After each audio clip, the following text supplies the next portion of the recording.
하루는 평소처럼 인터넷 서핑을 즐기던 나였고 오싹한 이야기를 좋아하는 나로서는 유명한 공포 게시판을 찾게 되었다. 그날따라 유난히도 시선을 끄는 제목이 하나 있었으니 바로 수학여행에서 겪은 끔찍한 밤이라는 글이었다. 호기심에 이끌려 글을 읽기 시작했다. 글쓴이는 몇 년 전 그가 중학생이었을 때의 경험을 회상하며 이야기를 시작했다. 그들의 학교는 매년 5월이면 전통적으로 수학여행을 떠났고 그의 역시 예외는 아니었다. 설렘 가득했던 그 여행은 강원도의 한 작은 마을 산자락에 위치한 숙소에서 이틀 밤을 보내는 일정이었다. 숙소는 오래된 건물이었고 벽은 군데군데 페인트가 벗겨져 있었다. 학생들은 약간 나이가 보이는 것 외에는 대수롭지 않게 여겼고 오히려 신기한 분위기를 즐겼다. 첫날 밤 학생들은 10명씩 방을 나누어 쓰게 되었다. 그중 글쓴이는 가장 친한 친구들과 같은 방을 배정받았다. 늦은 밤 친구들이 지쳐 잠들 무렵 글쓴이는 잠시 화장실에 다녀오기로 했다. 복도를 따라 걷는데 낄거리며 복도를 비추는 희미한 전등 불빛 아래로 지나갔다. 그러다 문득 낡은 창문 너머로 무엇인가 움직이는 것이 보였다. 무심코 다가가 창밖을 내다본 글쓴이는 숨이 턱 막힐 정도의 공포를 느끼게 되었다. 창문 밖 어둠 속에 서 있던 것은 사람이었다. 하지만 그 모습은 평범한 사람이 아니었다. 창백하게 빛나는 얼굴, 오싹할 정도로 비현실적인 시선, 그리고 마치 그 자리에 고정된 듯한 자세로 서 있던 그 남자는 이상하고 기괴한 느낌을 주었다. 글쓴이는 공포에 질려 뒷걸음질치며 방으로 달려 돌아갔다. 그 밤 아무에게도 그 사실을 말하지 않았다.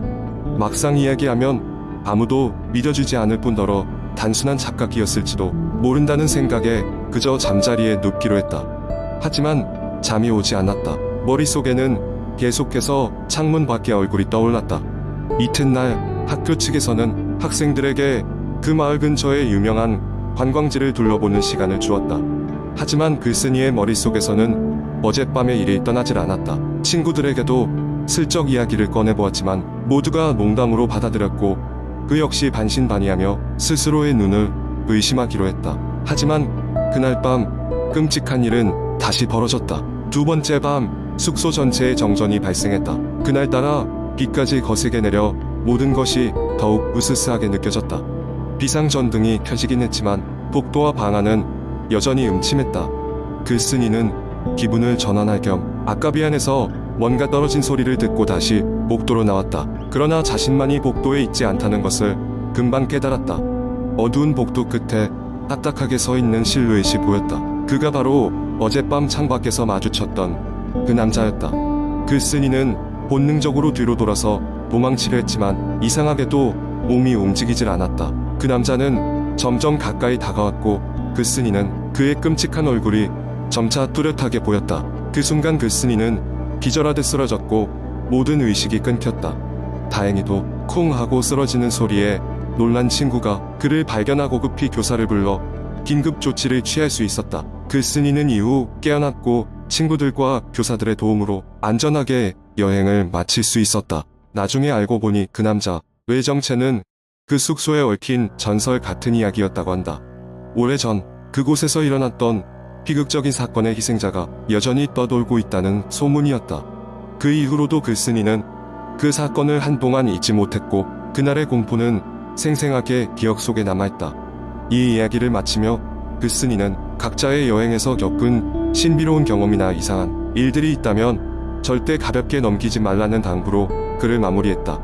이 이야기는 읽는 이들로 하여금 여행 중 겪을 수 있는 미스터리한 상황에 대한 흥미를 자극했고 댓글란에는 각자 자신이 겪은 기묘한 일화들이 줄줄이 이어졌다. 이는 그저 허구일 수도 있지만 어느 순간 내 일상에서도 꿈틀거리는 이상한 기운을 감지할 수 있는 힌트가 될지도 모른다는 아찔한 생각에 사로잡히게 된다.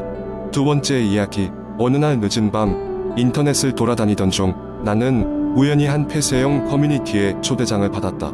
가시나무 숲의 비밀이라는 제목의 커뮤니티였다. 호기심에 이끌려 가입하게 되었는데 그곳에서 활동하는 이들은 설명할 수 없는 끔찍한 사건들과 설명 불가능한 현상에 대한 이야기를 나누고 있었다.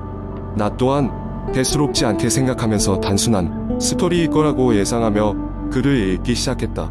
그러나 글을 읽으면 읽을수록 이야기들은 단순한 소설이 아니었다. 섬뜩한 것은 그 이야기들 대부분이 어느 한 지역 가시나무 숲 근처에서 벌어진 사건들이었고, 그곳 주민들이 실종되거나 이상 행동을 보인다는 공통점을 가지고 있었다. 내 호기심은 점점 커져만 갔다. 그래서 결국 나는 가시나무 숲의 근방에 살고 있는 친구 민수에게 연락하여 그곳에 함께 가기를 설득했다. 처음에는 꺼리는 듯 보였던 민수도 나의 끈질긴 부탁에 결국 함께 가기로 했다. 가시나무 숲은 생각보다 멀지 않은 곳에 위치해 있었다. 하지만 이 숲은 마을 사람들에게도 금기의 지역으로 여겨져 왔다. 아무도 그 근처에 가려고 하지 않았고, 불필요한 질문을 하려 하는 나를 기괴한 눈초리로 보았다. 마침내 숲에 도착한 우리들은 처음에 그저 평범한 숲일 것이라 생각했지만, 우리는 곧 그 생각이 크게 잘못됐다는 것을 깨달았다. 숲으로 들어가자마자 뭔지 모를 기묘한 소리와 함께 차가운 바람이 우리를 에워쌌다. 그곳은 너무도 고요했다. 마치 시간이 멈춰있는 듯한 느낌이 들었다. 흔한 새소리나 풀벌레 소리조차 들리지 않았고, 발자국 소리마저도 이상하게 무겁게 느껴졌다. 숲을 더 깊이 들어가면서 우리는 곳곳에 흩어져 있는 오래된 십자가와 안내문을 발견했다. 둘러보니 십자가들은 누군가의 이름이 새겨져 있었고, 그 이름들은 가시나무 숲의 실종자 목록과 일치했다. 그 순간 등골이 서늘해졌다. 숲의 깊숙한 곳으로 들어가던 중 우리는 버려진 오두막을 발견했다. 오두막엔 오래된 거울이 하나 남아있었다. 그곳에서는 설명할 수 없는 불쾌한 기운이 뿜어져 나왔다. 호기심에 이끌려 거울에 다가간 나는 내 얼굴 뒤에 서 있는 흐릿한 형체를 보았다. 그 순간 오두막은 기괴한 울림과 함께 떨리기 시작했고, 민수와 나는 거기서 황급히 빠져나왔다. 나중에 그 거울에 얽힌 전설을 알게 되었는데, 그 거울 속엔 이 세계를 벗어난 존재가 갇혀있고, 그것은 매년 사람을 유혹해 그를 갈망하는 홀령의 희생양으로 삼는다고 전해졌다. 숲을 빠져나와 마을로 돌아온 후 우리는 아무리 생각해도 냉담한 기분을 떨쳐낼 수 없었다. 그리고 얼마 지나지 않아 민수가 실종되었다는 소식이 들려왔다. 경찰과 마을 사람들은 그가 스스로 떠났다고 했으나 나는 가시나무 숲에 그가 남아있다고 굳게 믿었다. 지금도 가끔 숲의 깊은 곳에서 들려오는 한밤의 울림은 나마저도 급히 그곳으로 향하고 싶게 만든다. 그 비밀스러운 커뮤니티는 이제 더 이상 접속할 수 없지만, 가시나무 숲의 기괴한 매혹이 날 붙잡고 있는 것이 분명하다. 나는 궁금하다. 그 숲은 무엇이며 그 거울 너머로 향하는 진실은 무엇인지 말이다. 이제 나는 숲으로 다시 돌아갈지 아니면 이 현실에 머물러 있을지를 결정해야만 한다. 결국 우리는 다가온 악몽으로부터 결코 도망칠 수 없는 걸까? 가시나무 숲의 비밀은 과연 풀릴 수 없는 수수께끼일까? 세 번째 이야기. 어느 작은 마을에 위치한 작은 산촌 마을에는 오래된 전설이 전해지고 있었다. 마을 앞산에는 비못이라 불리는 깊고 어두운 연못이 있었는데, 그 연못에는 정체를 알 수 없는 기이한 존재가 산다고 했다. 전설에 따르면 매년 비가 많이 오는 장마철이 되면 이 연못에서 이상한 소리가 들리고 근처에는 이상한 불빛이 떠돌아 다닌다는 것이었다. 이 때문에 마을 주민들은 밤에는 연못 근처에 가지 않기로 한 암묵적인 규칙을 가지고 있었다. 어느 날 도시에 살던 한 청년이 마을로 이사를 오게 되었다. 이름은 승현이었다. 그는 자연과 가까운 곳에서 살고 싶은 마음에 이 마을에 정착하게 되었지만, 마을 사람들은 그에게 길못에 대한 이야기를 전하면서 밤에는 조심하라고 경고했다. 그러나 승현은 이런 이야기를 대수롭지 않게 여기고 오히려 호기심을 느꼈다. 어느 흐린 날 밤, 승현은 동네 친구 몇 명과 함께 길못으로 향했다. 모두가 어느 정도 술을 마신 상태였기 때문에 겁은 사라지고 호기심과 함께 장난기가 발동한 상태였다. 그들은 연못가에 도착해 손전등으로 연못을 비추고 무슨 일이 벌어지나 두리번거렸다. 그때였다.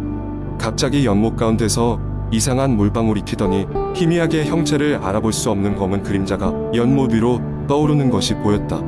친구들 중 한 명이 겁에 질려 도망치기 시작했고, 나머지 친구들도 그를 따라 도망쳤다. 그러나 승현은 한 발도 움직이지 않고 그 이상한 형체를 쳐다보고 있었다. 마치 어떤 힘이 그를 발목을 잡아놓은 듯한 느낌이었다. 곧이어 그 형체는 천천히 승현 쪽으로 다가오는 듯 보였고, 승현은 그제야 정신을 차리고는 필사적으로 도망치기 시작했다. 승현은 간신히 마을로 돌아왔지만 그날 이후로 이상한 일들이 계속해서 벌어지기 시작했다. 밤만 되면 누군가 그의 집 창문을 두드리는 소리가 들리고 이상한 속삭임이 귀에 맴돌았다. 그리고 가장 기이한 것은 어둠 속 거울을 보면 자신의 뒤에 서 있는 어떤 형체가 늘 보인다는 것이었다.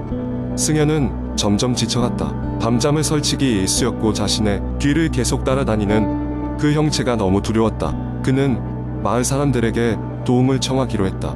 마을의 노인은 승현에게 귀못의 비밀을 풀어야만 이 저주에서 벗어날 수 있다고 말했다. 귀못의 전설은 수백 년 전 시작된 이야기였고 그곳에는 마을에서 억울하게 죽임을 당한 여인의 원혼이 있다고도 했다. 대책을 찾기 위해 승현은 다시 한번 귀못을 찾아갔다. 이번에는 혼자가 아니었다. 마을 노인과 몇몇 주민들이 그와 함께 갔다. 그들은 연못에 도착해 원혼을 달래기 위한 의식을 시작했다. 연못 근처에 향을 피우고 고인이 된 이의 원혼이 평안하게 잠들기를 간절히 기도했다. 의식이 끝나고 그들은 연못을 떠났다. 이상한 현상은 그날 이후 싹 사라졌다. 승현은 다시 평온한 일상으로 돌아올 수 있었다. 그러나 여전히 연못 근처에 가면 가끔씩 싸늘한 기운이 느껴졌고 승현은 그 경험을 절대 잊지 않겠다고 다짐했다. 마을 사람들은 다시 한번 그들의 전설이 사실임을 확신하며 이후로도 귀못에서 멀리 떨어져 지냈다. 그 누구도 다시는 그 연못에 가까이 가지 않으리라는 것을 마음속에 새기며 말이다.